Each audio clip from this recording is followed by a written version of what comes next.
On today's show, we know that there's promises that were made to Alex Ovechkin that he would play on a competitive team. Were the Capitals last season competitive, and does GM Brian MacLellan have what it takes to make a big acquisition on July 1st? We'll discuss next on this edition of Locked On Capitals.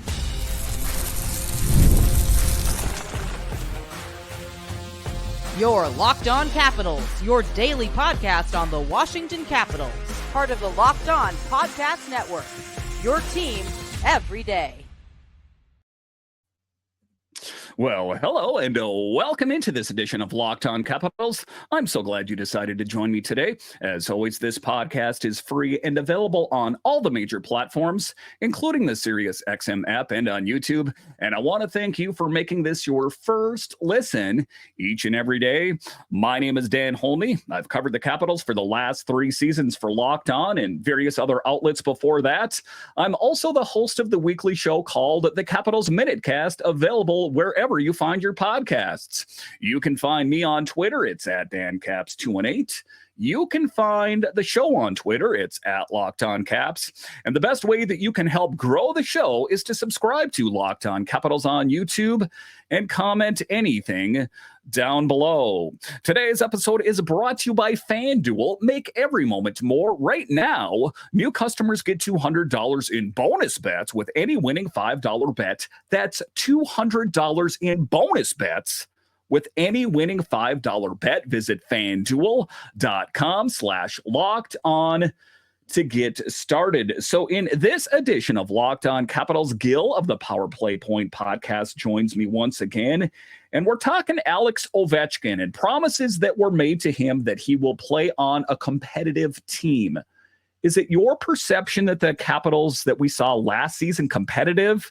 And should bigger moves be made? We'll talk about that a little bit later. We'll talk about GM Brian MacLellan.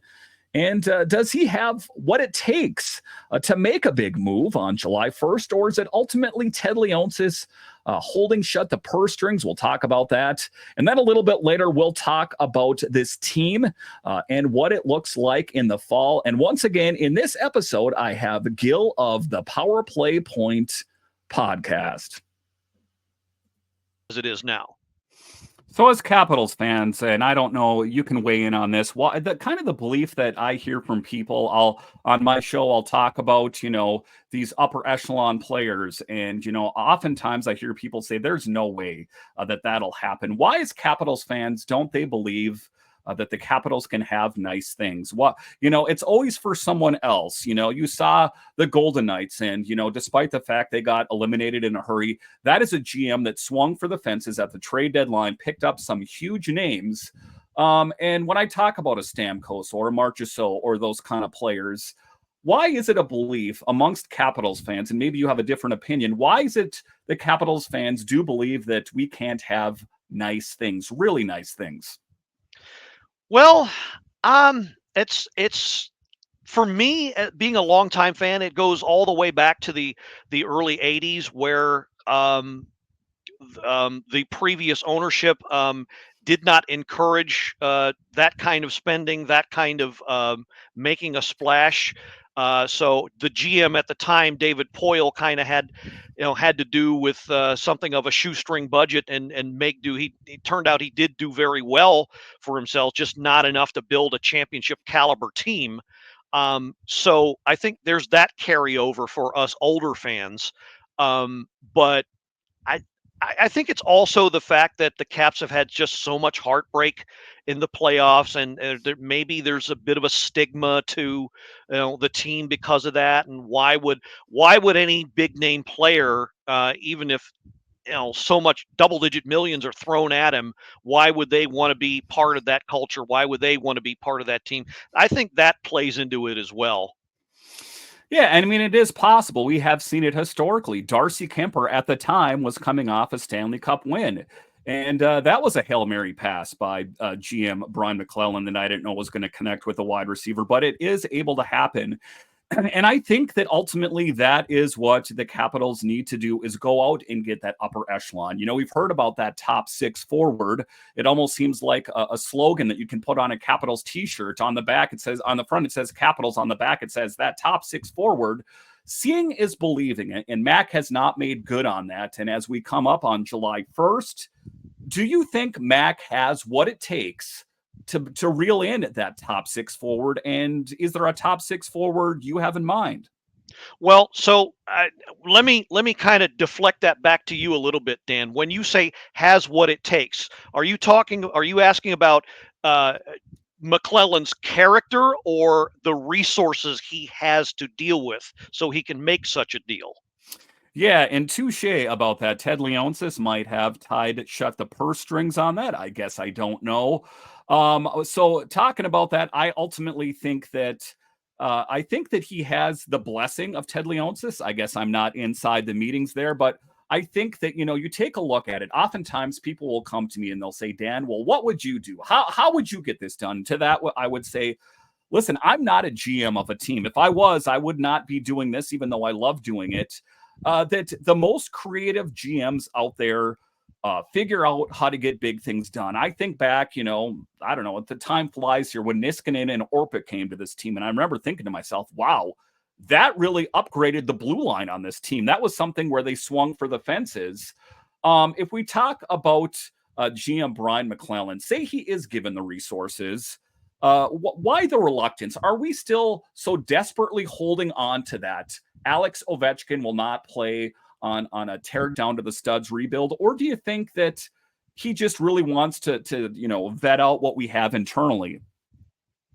Well, as far as the why aren't we blowing it up argument, why would you blow it up now? Because we've halfway done that. The team is halfway done that.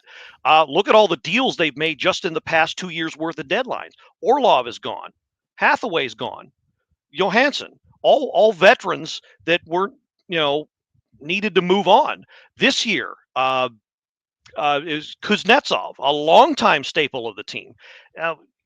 Really, it was they're down to, what is it, 4 or 5 players who won from the Cup year.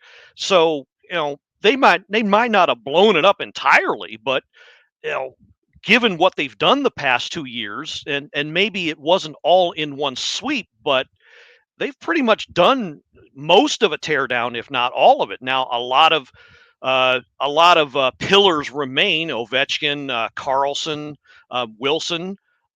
Wilson's probably the only one of those three in the long-term plans, but not a whole lot of veterans remain.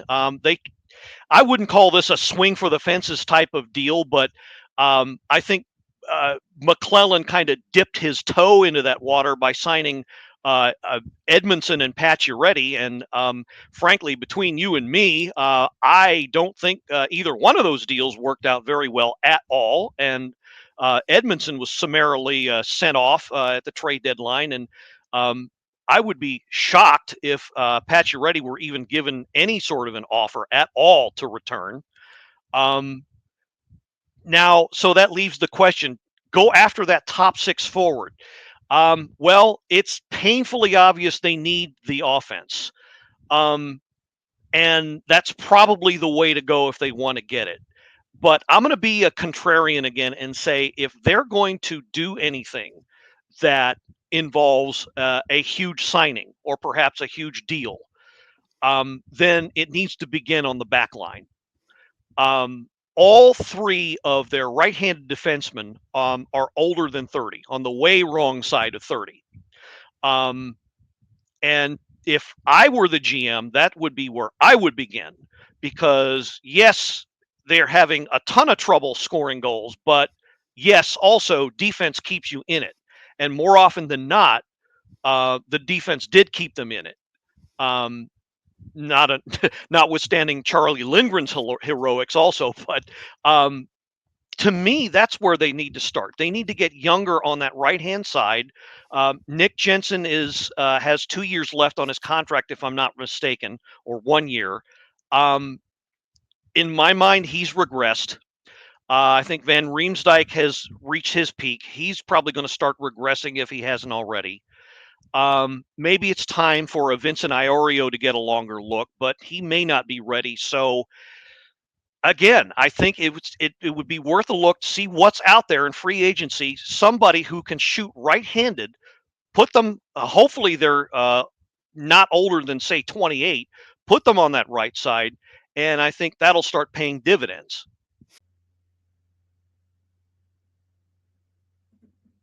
All right, so coming up here after the break, we'll talk about that there were promises made to Alex Ovechkin that he would play on a competitive team. But with that said, would you say the Capitals team of last year is competitive? And does GM Brian MacLellan ultimately have what it takes to pull off a big move on July 1st? And what players are we even talking about that'll be available? We'll discuss straight ahead.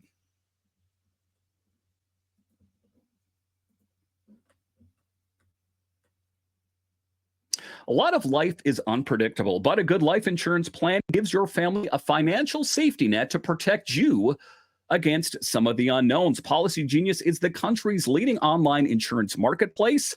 It makes choosing the right policy for your family easy and quick. And it's one of the things that I took off my checklist is life insurance. Listen, I have a wife, I have kids at home. I want them to be prepared in the unfortunate event that something happened to me. Policy Genius helps you easily compare your options from America's top insurers in just a few clicks. Their award-winning agents can even walk you through the process step by step. Your work life insurance policy may not offer enough protection for your family's needs. Even worse, it may not come with you if you leave your job. Policy Genius has no incentive to recommend one insurer over another, so you can trust their guidance. They have thousands of 5-star reviews on Google and Trustpilot from customers who found their best needs. So get peace of mind by finding the right life insurance policy with Policy Genius. Head to policygenius.com or click the link in the description to get your free life insurance quotes and see how much you could save. That's policygenius.com. Are you watching Fox Sports or ESPN on your TV all day? Have to turn down the volume with all the shouting? Make the switch to Locked On Sports Today, a free 24/7 sports streaming channel programmed for you every day to bring you the biggest stories without all the screaming. Locked On Sports Today brings you the can't-miss analysis, opinions, and news streaming 24/7 on YouTube or the free Amazon Fire TV channels app, part of the Locked On Podcast Network.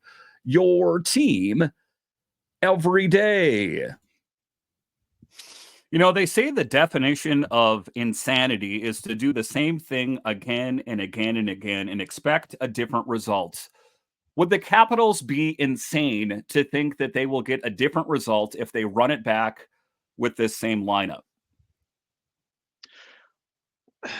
That's hard to say. LaPierre is going to be a year older. So will McMichael. So will Miroshnichenko. All three of them are worth a long look, and I guarantee you those first two names make the team out of training camp.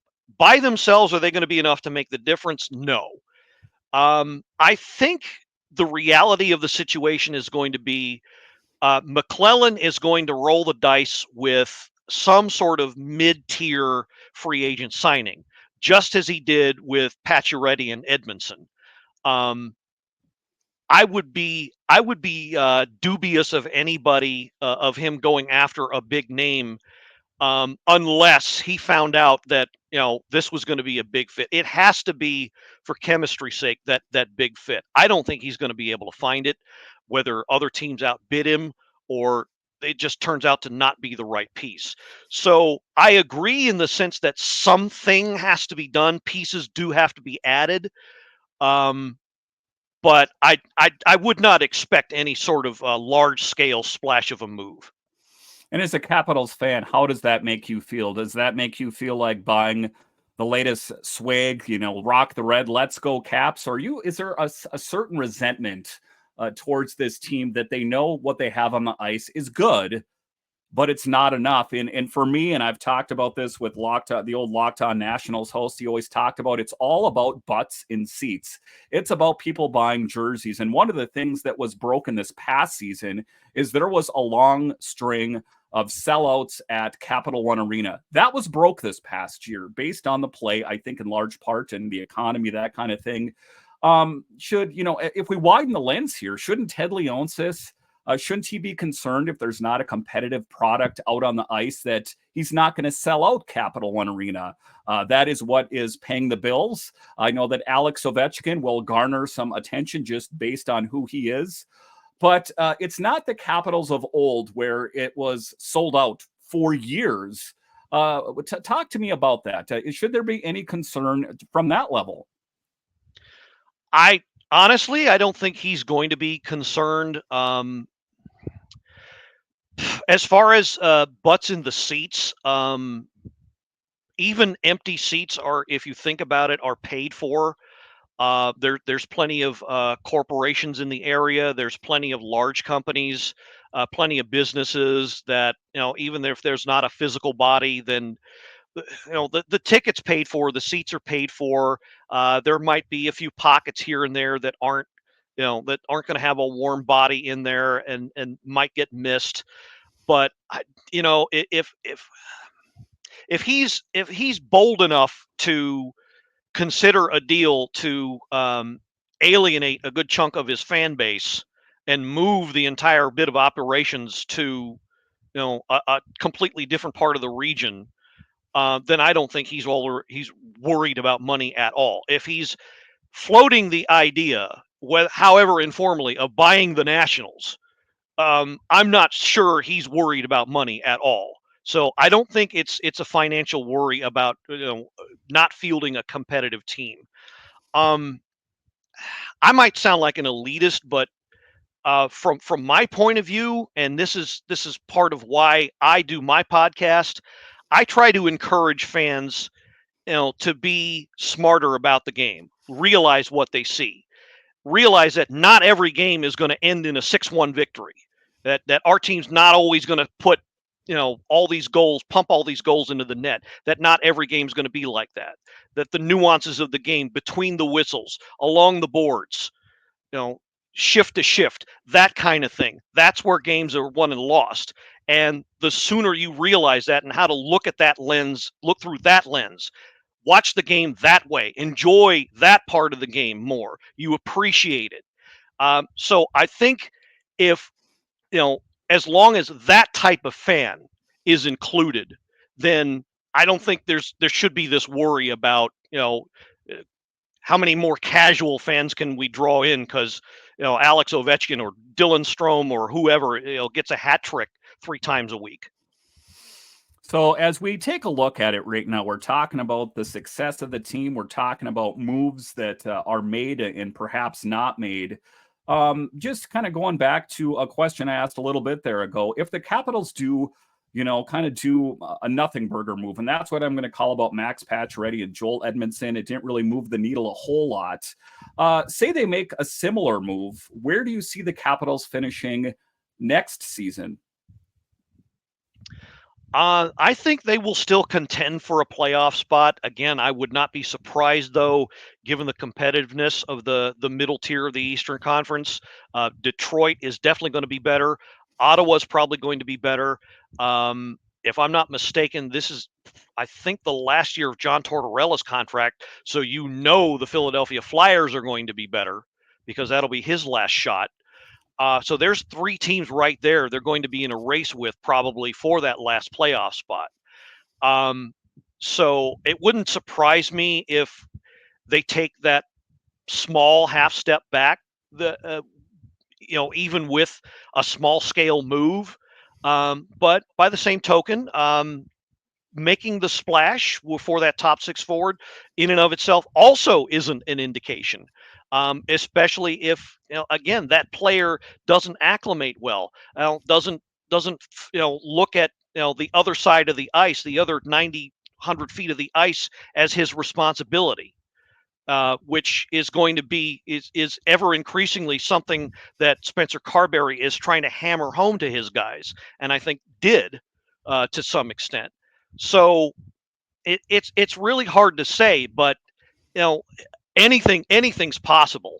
But I think what you're going to see is ultimately a competitive team, barring a severe slump by someone, barring maybe Charlie Lindgren taking a huge step back, which I don't think he will. But I think you're going to see a very competitive team, and it's a good bet that they make the playoffs, but they could also not make the playoffs, but simply because that whole conference is extremely competitive. There's a lot of parity in that part of the league right now.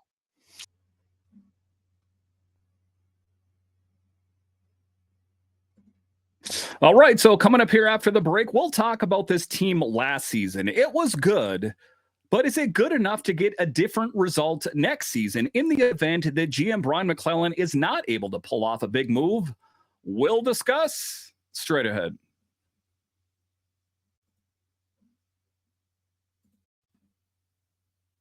Summertime means baseball, the NBA Finals, and more, and you can bet on all of it with FanDuel. Right now, new customers get $200 in bonus bets with any winning $5 bet. That's $200 you can use to bet on everything from the Finals MVP to who's going to hit one out of the park.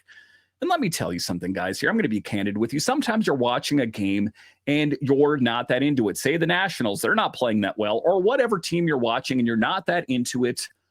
Open up the FanDuel app, put a little bit of money on the game. All of a sudden, the game is that much more exciting. So visit FanDuel.com/locked on and add a big win to your summer bucket list. FanDuel, America's #1 sportsbook. All right, we're talking Capitals hockey with Gil from the Powerplay Point Podcast. Let's switch topics a bit here and talk about the net minding situation. Isn't it interesting how things play out? That Darcy Kuemper, let's just rewind time to the beginning of last season. I think it was a no-brainer that Darcy, he's got the pedigree, he's got the history, he is the #1. And then he posted his worst numbers in his career last season. And Charlie Lindgren, who kind of took over the role, we know that happened, but the previous season, he played really well in the month of December and faded away, but that wasn't the case this year. Charlie Lindgren took the reins and didn't let go and was just that premier netminder. The Capitals find themselves in an interesting position that the pipeline is full for netminders, from Hunter Shepard to Clay Stevenson to Garen Bjorklund to Mitchell Gibson to Antoine Keller, all the way down to the Mississippi. They have goalies. Should the Capitals view Darcy Kuemper or Charlie Lindgren as expendable, as fuel to get that top six forward? And if you are the GM, are you moving Darcy or are you moving Charlie? So to answer the first part of the question, yes, if it pardon me, if it improves the team to the point where it's marked and it's obvious, doesn't harm the chemistry, and benefits the team short and long term, then yes, you do that deal. Now, there was that story that was floated, I'm sure you saw it, Dan, about some sort of rumor that was pitted. I think it was Jeff Merrick who floated it or heard about it and then aired it. Darcy Kuemper for Pierre-Luc Dubois of the Los Angeles Kings. And I'm sorry, but no, that's not the type of deal you want to do, because no, that is not the type of deal that would improve the team. And I understand that Darcy Kuemper has his passionate haters. No one knows that better than I, because I hear a lot of it from people in my own group on Facebook. But as passionate as you want to be about getting rid of him, taking on somebody who will make the team even worse is not going to solve that problem. It's just going to make things worse. So again, it has to be the right deal, or as close to the right deal as you can make. Now, as far as who gets traded, unfortunately, between the two of them, I think Lindgren's going to be the easier to move. And if he comes out of the gate winning his first 10 out of his first 12 games, then a team that is really in need of goaltending and is really struggling that first part of the season is going to say, we could use this guy because we really need to make the playoffs. There are a lot of teams that are like that right now. It would cause a lot of the pitchforks and the torches coming out. But if it comes to that, then it's probably going to be Lindgren that gets moved. Not that I would do that, but if that becomes a reality, then that's probably what's going to happen, because he's so much easier to move with, not much term left on his contract and so little. It's the more bang for the buck syndrome is what the other GM is going to look at, and then you try to sign him, and that's on them. So you kind of get rid of one problem while adding another, but to them, to us, it'd probably be something of a wash, if that makes any sense. Yeah, and I mean, you take a look at Charlie Lindgren. He's got 1 year left on his deal, like 1.1 or 1.2 million. So it's very appealing to a team like maybe the Toronto Maple Leafs come to mind as a team that is always just right there, but they're one netminder short of being competitive, that I think they could maximize the return. And I think there was the temptation to move him at the trade deadline. But I think that Brian MacLellan kind of said, I don't think that we're in it, and I just want to maximize my return this summer. I think the Capitals could ultimately get a handsome return for Charlie Lindgren. I don't think that Darcy Kuemper is not movable, but people will look at the back of his hockey card and say, hey, what's up with his numbers? He's got a lot of years left on his deal. We're paying him a boatload of money. And that's the hardest part. So say they don't find a dance partner for Darcy Kuemper, they're paying him a substantial amount of money to be a backup. And if we take a look at the Calder Cup, for example, I would have absolutely no problem with Hunter Shepard taking over, to be honest with you, the number 1 or number 2. And you take a look at Clay Stevenson, who I think is going to be the long-term answer in net for the Capitals, that it does find themselves, they find themselves in an interesting situation on how to proceed. For you, I'm sure you've watched some of the Calder Cup here. Would you have any reservations about Hunter Shepard taking over the reins as either the number 1 or number 2? Not much, except that I have this one caveat, and that is, if they're going to make such a move, they need to make it at the beginning of the season.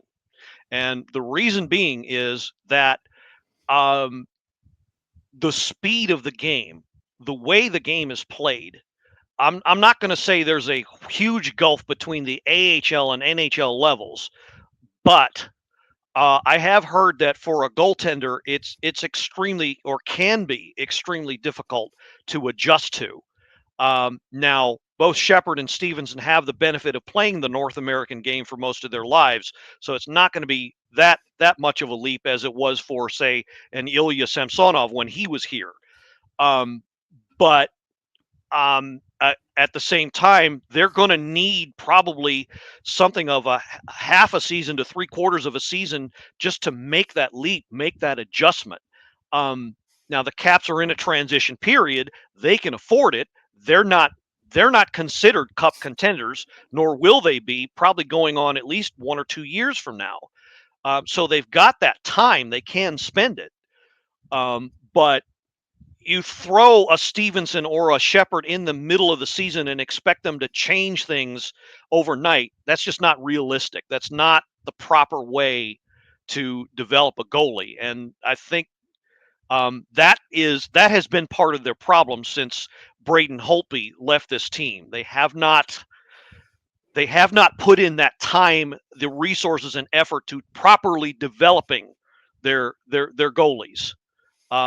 And I just don't want to see that happen with Shepard or Stevenson. Yeah, and I've heard some kind of crazy things. This is the silly season, or the off season, the dog days of summer, I'm going to go ahead and say, for the Capitals and the NHL. I know the Stanley Cup playoffs are still going on, but it seems like the NHL season was forever ago. And some insiders are saying they should trade one of the netminders and then get a veteran.